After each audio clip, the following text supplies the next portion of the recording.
Stockton, who's a senior fellow here, and we'll be talking about the U.S. outlook. I promised my staff, I'm not my staff, my team, our teammates, not to give away their punchlines. So Dave will say something about the Fed.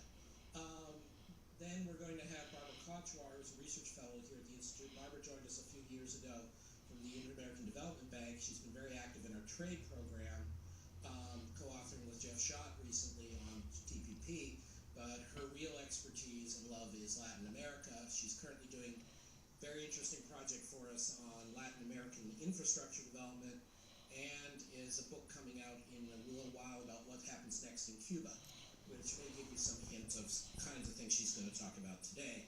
And then finally, we have the man who has become to Europe in Washington what Nick is for China, Jacob von Kierkegaard. Jacob is, I'm proud to say, as I know Fred Burston joins me, is our homegrown talent of this generation, and is now a senior fellow and also a rock star. Many of you hear him regularly, even if you can't avoid it, on NPR, McNeil Lehrer, and so on. And Jacob's going to tell you some variant of the fact that everything's all right in the Eurozone, which is, of course, his standard position. So the way this is going to work is each of our presenters is going to present in order. We're not going to take questions at the start, and then the three of them will join me up here, and we will take infinite number of questions from the floor. But first, if I can ask Dave Stockton to come up.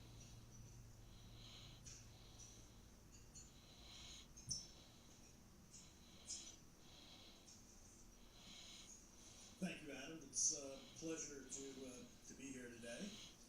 I tried not to take it too personally when Adam scheduled the Global Economic Outlook meeting for April Fool's Day, but for those of you familiar with economic forecasting, that might seem entirely appropriate. So what about the U.S. economy? I think there are signs that the U.S. economy now is slowly gathering strength. I think it would be probably inappropriate to describe it as an inflection point. That would probably give it a little too much drama, but I do think we are experiencing some springtime for the U.S. economy. But one of the messages that I would want to convey is that as springtimes go, this is going to be a little bit more like springtime in Bangor, Maine than springtime in Atlanta, Georgia. It's going to have some hot spells and some cold spells, and it's going to take a while, and it won't always feel like it's forward progress. But I think by late in the year, I think we're going to be feeling and experiencing something that feels a little bit more like some entrenched momentum in the economy. So my outlook is for some modest pickup in activity, and in the context of an inflation outlook where inflation is moving up a bit, but remains below target throughout the entire the next 3 years. For those of you who were here in November, you'll note that the 2.3% that I'm forecasting for 2013 is exactly what I was forecasting in November. But that isn't because things have turned out exactly as I expected. In fact, I'd say the underlying data on the private sector for the U.S. economy has been stronger than I had anticipated. As Adam just noted, I was not expecting that we would go over the fiscal cliff, that was going to be headed off. But I didn't think we'd also be getting as much restraint from the sequester. I expected that would have been replaced with something a little less restrictive. But on net, still looking like an improvement relative to the experience of last year, and enough of an improvement over the course of 2014 and 15 to put the unemployment rate, to keep the unemployment rate on a slowly, gradually declining path. And as the slack gets taken up in the economy, I do expect inflation to edge up, but I would expect, again, that we're not going to reach the Fed's 2% target over the course of the next 3 years. So the outlook for the U.S. economy is sort of occurring in a global environment where I think the activity outside the United States is going to be neither a significant provide significant support for the economy or impose significant drag on the economy. Jacob's going to be talking about the euro area, but basically his outlook is that things are going to be flat there on that for this year and a little bit of improvement thereafter. I think incoming Governor Carney is going to have his work cut out for him in the UK, where there is a significant amount of fiscal still considerable impairment in credit markets that are going to be holding back activity there. There will be some improvement over the course of the next couple of years, but still a pretty soft story. In Japan, maybe some improvement this year, given both fiscal policy and monetary policy in Japan providing a boost, but growth probably running 1% over the course of the next in 2014 and 2015. China, maybe 8 to 8.5%. My colleague Nick Lardy would want me to make sure I indicated that the risks to that outlook are weighted to the downside. Other emerging and developing economies, I think it's going to be a mixed bag, but generally solid and unspectacular growth. And Barbara will be shortly talking about a region in the world, Latin America, where that mixed bag really is a very apt descriptor. So the bottom line for the external sector is I think it's going to be a neutral for growth this year, probably a small plus in 2014 and 2015. The real improvement for the U.S. economy is coming in the private sector, and particularly the household sector, where we're seeing some genuine ongoing progress. Plotted two theories here. The blue line is the household financial obligations ratio, which is basically a debt service burden measure supplemented with rental payments, insurance payments, other kinds of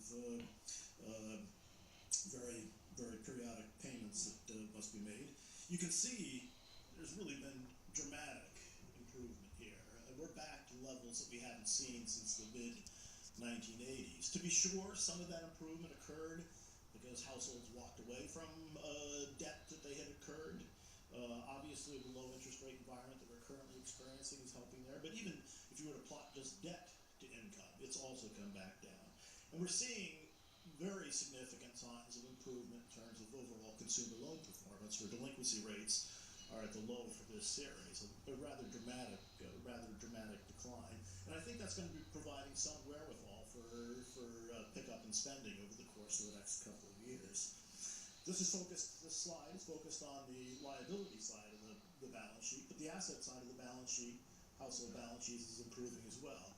Of course, a big part of that is the improvement that we've had in the stock market of late.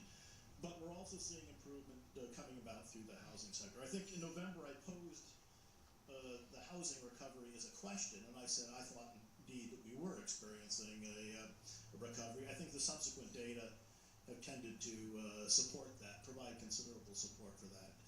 House prices have increased rather dramatically over the course of the past year by either the Case-Shiller or CoreLogic house price measures.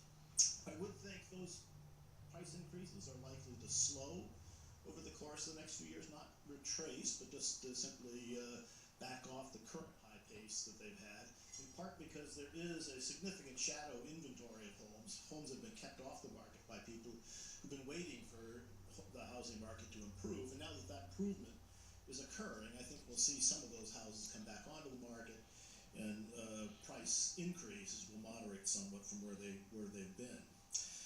We're seeing the benefits of that firming in house prices and firming overall in the economy, but especially in the house prices in terms of housing activity, where housing starts have moved up. And you could see until about 6 or 8 months ago, it was really unclear whether we were just seeing some noise in the data or actual ongoing improvement. I think now it's pretty clear that we're seeing a significant improvement. And we've got a long ways to go, because the equilibrium housing starts to account for increases in household formations, trends in second homes, demolitions is probably close to 1.6 million. And my expectation would be over the course of the next 3 years that we begin to move towards that, although we don't reach 1.6. This forecast is predicated on a 1.5 million unit pace in 2015. So there is still a ways to go for the housing recovery. And obviously the improvement in house prices is not just providing impetus to construction activity, but I think it's helping out on the household wealth in terms of providing, again, some opportunities for greater spending. There are fewer mortgages that are underwater, and then therefore would be the opportunity for households to refinance those mortgages.